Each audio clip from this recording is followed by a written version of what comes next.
Welcome everybody. We're going to start our first video. I'm going to introduce Al Giscombe. and myself as Alfonso Cornelius. What we're going to talk about today is Whether your instructor is certified or not doesn't matter. It's what he actually knows and how to vet him. right, because we're seeing a lot of people on YouTube and Instagram where they're actually going out and getting these instructors, and these guys, only thing they have is a basic NRA instructor course, and they're trying to call themselves tactical instructors, or they don't even have a NRA certification, and they're just getting out there learning stuff on YouTube and trying to teach it to somebody for a profit. Actually, when you listen to someone, you have to be able to vet them. That means you have to do your homework and you have to understand what you're about to embark upon and what you're about to be taught. So you have to have some inkling as to what is going to happen prior to actually taking a course. So read up on it, research it, and ask questions of your particular instructor. If the instructor can't give you that information, that's somebody you should run from. The instructor can't show you his courses of fire, his lesson plans, where he learned from, because all we do is learn ourselves and then turn around and teach someone else. But you do have to learn how to be an instructor, how to do a presentation, how to use visual aids, how to go out and actually show someone how to fire a gun. There's multiple ways of doing it, and any which way is not wrong. There's some ways that are more modern, there's some ways that are more efficient, and that's what you have to look for. And just because somebody said they was in the military doesn't make them an instructor. Because most military guys, the only thing they dealt with was M16s, not Berettas, M92s, or 1911 45s. They just dealt with rifles, and it doesn't certify them to be an instructor unless they're an instructor in the military teaching those types of weapons. Another clue is I've been in law enforcement for years. That is another clue where it tells you if he wasn't an instructor in the law enforcement teaching other law enforcement on how to shoot, it doesn't necessarily make them an expert in the firearms. You need to be careful of that, because what's happening is people are going out and taking these courses from people who don't take any courses, and they're getting out there and teaching this buffoonery that's going to get you guys killed or somebody seriously hurt. And I'm really surprised most of these guys out there teaching probably don't even have insurance. You can also request that too and see what type of insurance, liability insurance they have out there teaching those courses. Most of the ranges that we go to, the range director, headmaster, whatever way you want to hear it, those people will ask you when you want to do a class, how much insurance do you have? And then you say 10,000. They'll say, okay, we need $1 million policy for those 2 days or whatever days you're coming for. And at that point, that instructor has to go back and secure $1 million policy. Once you have $1 million policy, then you can come back and show that you have proof that you have this policy, and then they will allow you to bring students into the range. As a student, you need to know what those outside barriers are. What protections do you have? Is there first aid? How close is the nearest hospital? Is anyone in the instructor cadre certified for first aid? And I mean, when I say first aid, I'm talking about from a boo-boo to an open wound. So those are the things that you have to particularly pertain yourself to, so that you can feel comfortable that if something happened, it may not happen to you, but if it happens to somebody else and you're standing there as a witness to this, are you prepared to do that? And those are the type of courses. It's not all about just shooting. It's about having a safe, sterile environment in order to learn, especially if you're a neophyte and you're coming up in this. You have to learn from the beginning, so what we call range scars doesn't affect you.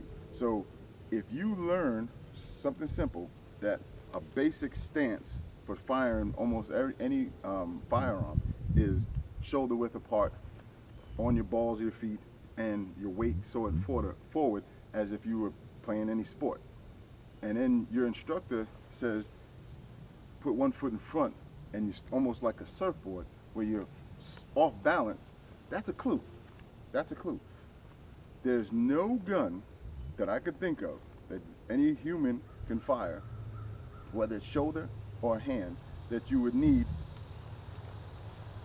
this type of bracing in order to fire. So if you see an instructor in a horse stance, like he's about to perform some type of karate move, you should run. That's somebody you should think twice about spending your money with.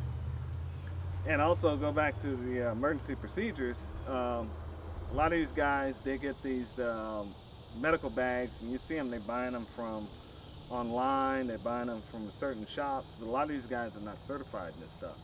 If they don't have a big aid bag that's out there that's readily available for any of the students to actually grab and use, and that's fully stocked and fully equipped for every scenario, that is also a telltale sign that they're not diverse in medical procedures.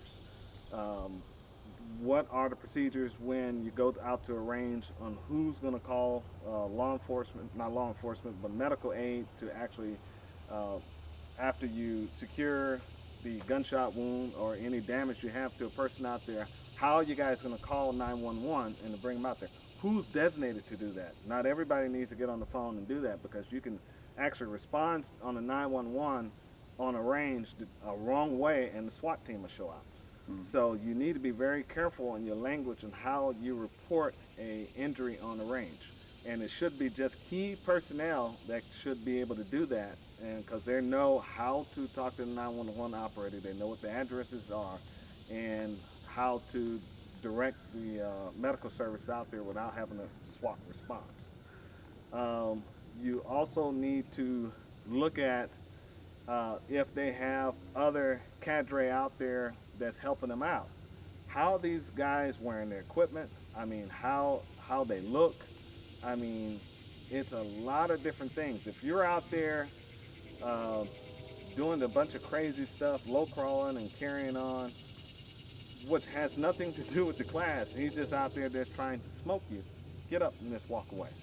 Because that's not what the classes should be designed for, unless you're taking a class for that. But if you're taking a class for shooting, I'm not coming out to the class to do a smoke fest.